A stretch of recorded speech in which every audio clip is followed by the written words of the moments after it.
The musical box is the first thing you hear on the 1971 Genesis album Nursery Cryme. If you only ever had it on in the background, you missed it. You missed one of the strangest, most pitch black stories ever put to tape by a British rock band.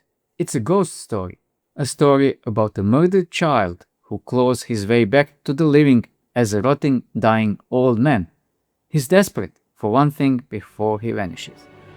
I've been having conversations with my mask maker. I gave him a copy of the lyrics to the new album, trying to get pictures from the words, conceptions of characters. The first thing I noticed was that no one was actually making the sound of a musical box, and I thought, God, here's an opportunity for me. So I did this thing, recorded at half speed, which was a little guitar lick going. And so that was, my chance to be the Sugar Plum Fairy, perhaps. And in the end, his nanny beats him to death with the same wooden box that summoned him. It starts on a lawn, a Victorian lawn, manicured and green. You can almost smell the cut grass and hear the thwack of wooden mallets. Two kids are playing croquet. Henry Hamilton Smythe and Cynthia Jane Collins. Then the mallet swings. The lyrics treat it like a minor stumble, a casual slip, but Cynthia's mallet hits Henry's head. It kills him instantly. That's the first act, done in a few lines. Genesis doesn't linger on the grief. They move straight into the part that made 1970s audience shift in their seats. See, years pass. The house is quiet. Then someone clicks open Henry's old musical box. The one the family kept like a morbid souvenir. His spirit is ripped back into the room. But he isn't a boy anymore. He's trapped in the body of an old man, aging in fast forward. He's running out of decades he never got to live.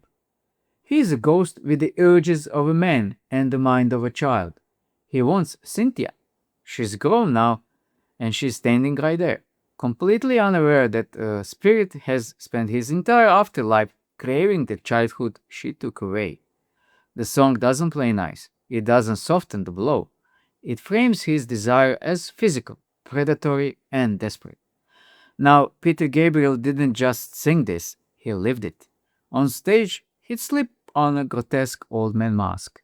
Once he got into the idea of doing this sort of thing, the idea obviously of actually playing the role of the person in the song, who's a sort of obviously a young child who gets prematurely old, and so he comes on as this in this old man's mask, which is actually really spooky, and it really worked very well. That just simple lighting, audience not expecting it the first time. He comes out as an old man, saying, "Who's this guy?" And sings this bit, and I think it's very moving, and so it just enhances what the song already has. We've always tried to do that with visuals right through to the present day. He'd age in front of the crowd, hunched over, acting out Henry's frantic pursuit of Cynthia. The only reason we are up on the stage is though to communicate to people and to entertain, and you're better able to do that with movement. This was theater. It was raw. A rock frontman miming a predatory unraveling while the music shifted from a fragile acoustic hum into a heavy, crushing wall of sound. Audiences were baffled.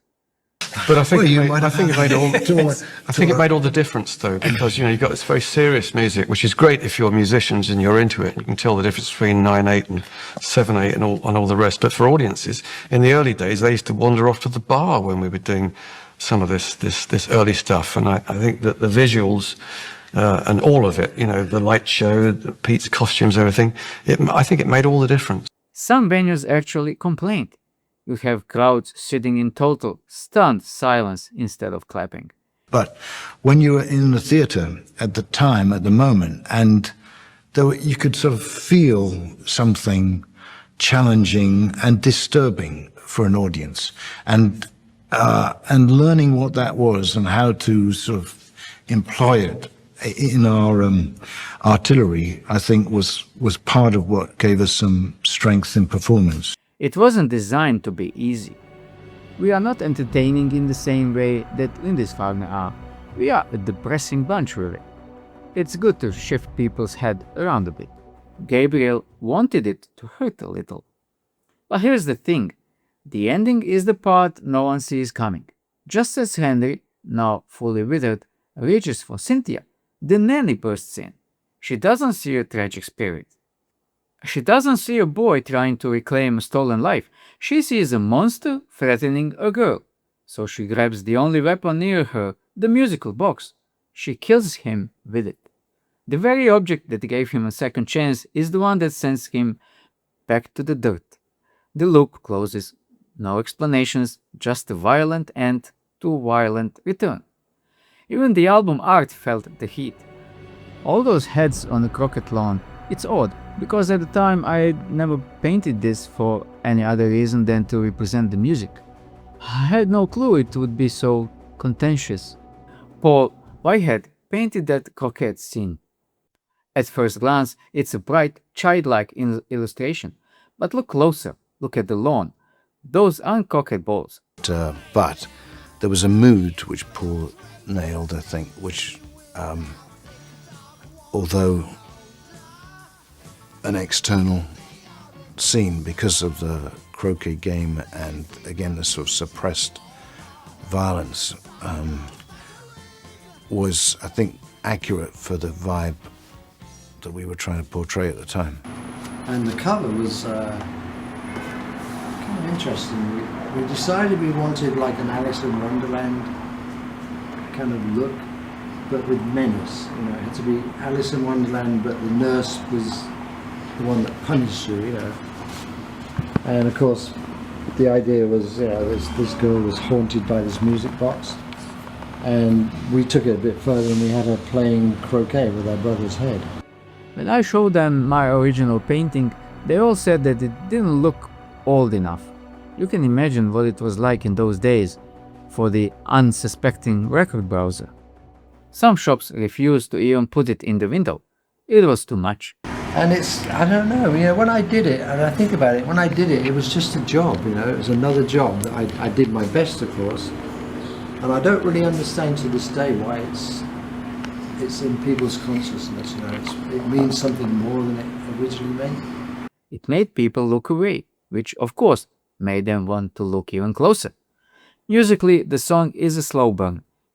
And what we found was very much with Steve and I, that we used to do a lot of stuff together in harmony, unison, or just playing off each other with lead lines. And, you know, this would work. I mean, something like, you know, you got a piece like Musical Box, for example, where we'd alternate a bit. He'd do one solo and I'd do another solo, and that would work quite well. Whereas one guitar solo would be more than sufficient, for Genesis most of the time, there were three. One little quiet one, a more ferocious one, and then a more energetic one at the end with three-part guitar harmony. It's an escalation. Guitars and keys pile on top of each other until the tension feels like it's going to snap your neck. Crazy techniques that shouldn't work, but Yeah. when I first started doing it, I was playing it very slowly and trying to do it in time. And then once I got it together, I thought, I could try this live. No one's going to die if I attempt this technique. And I was doing it on a track called Musical Box on the solo. And then suddenly, the guitar and keyboard started to sound very similar to each other. You couldn't really tell which was which. Very much a calling card. Genesis were nobodies when they wrote this, but the band always pointed to the Musical Box as the moment they found themselves. They weren't a pop band. They weren't just folk rockers. There was something else, a group willing to be this uncomfortable, this literal, no matter how the room reacted. Looking back, it's the blueprint. It's the proof of how far Gabriel would go to tell a story. Years before the costumes and the fame, there was this. You not to slap something on, not just use lasers because you've got them or whatever, you know, you try and make it part of the song.